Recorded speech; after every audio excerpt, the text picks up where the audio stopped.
Hello, Laverne here. And I want to warn you up front, I think this video could turn into a bit of a ramble. For I haven't given this a lot of thought, a lot of deep thought. It is something that just this morning that the Holy Spirit seemed to impress upon me. So I'm going to make the video as I feel directed. And that is a video about creation and end times. For I want to explain how it is that the story of creation and everything through the Bible does not conflict with science. In fact, the two come together in ways that I just wish so many people could understand. See, in the story of creation, whether you are looking at the story in Genesis or the story, the fuller story that is given by Enoch, when they refer to a day, it is not a 24-hour period. It is a period that God was doing His thing.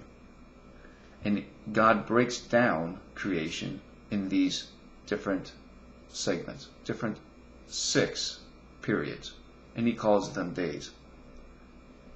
And for those who want to argue this, that it really is a literal day, I want to suggest to you that even today, if you were to take the 100 most intellectual men and women on this planet, and if God was to take all the information He had or has concerning creation, and if He was to give those people all of that information, it would be too much for them to handle. Every one of them, all 100, would be walking around like this, rocking back and forth, asking, Lord, please take the information back. Take it away from me. It's too much. My head hurts. It's too much. And such was the case 6,000 years ago, and such is the case today. It is too much information for us to understand everything that went on in creating this universe and this world.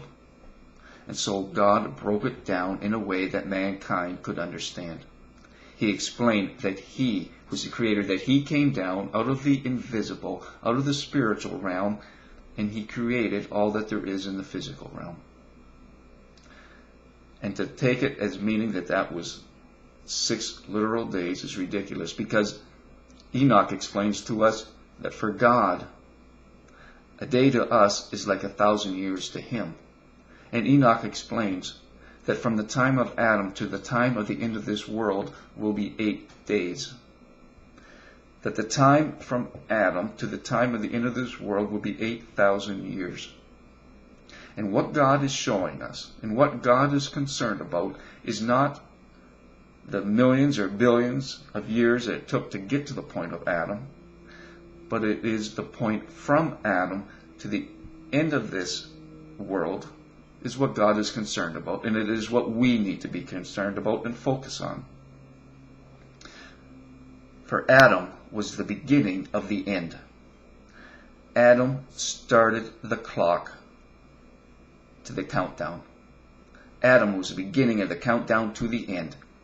When God breathed His Spirit into Adam and gave man the consciousness that we have today, that was the beginning of the end. And that includes an 8,000 year period. And we need to understand where we are in that 8,000 year period. For we are at that 6,000 year mark. And what Enoch and the other prophets tell us is that is the day of wrath, the day of tribulation, and the day of the second coming. That we are in that period. And then following that period will be 1,000 years of peace. That will be the 7th day. So you see, religion is not in conflict with science. Religion needs to get over itself. Religion needs to understand that the story of creation was done in a way that it could be understood by mankind. It was not done to be a scientific explanation of creation. A day does not mean a literal 24-hour day. A day means a period. And for a period, such and such happened in the first in the first age of creation. And then there was a day 2, and another bunch of stuff went on. And if we look at creation, as is explained in the book of Enoch, in the writings of Enoch, we see or actually I want to correct myself, the Book of Secrets of Enoch, if we look at this, we see that the story of creation lines pretty well up with science, with man being the last thing created.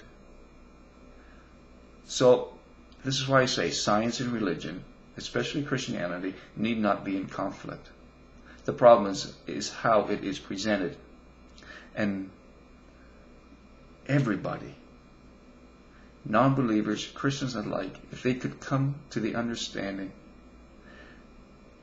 that the story of creation is really a story about the end, but that when God is giving us this story of creation, it is the beginning of the end. And we need to understand that. We need to understand it because our very salvation depends on it. How are we going to bring non-believers into the church if we are constantly bickering over science with them? It is this last 8,000 years, and we need to focus on the gospel and the teachings of Jesus and the prophets so that we can come to a full understanding of what hell is, that this life is simply it's a wisp of smoke, that God came down out of the spiritual realm and he created the physical, and that before creating the physical there was no physical. And this, well, I guess this is something that atheists will have to get over themselves. For they are of the belief and the understanding that time, space, and matter always existed, though in a very condensed form. Atheists believe that there was always time, space, there was always all these things, and that it took a spark of such to set things in motion. But atheists, how do you explain this? How do you explain that something just always existed, that it just always was? Explain to me, please, the how and the whys. Why was time and space and energy?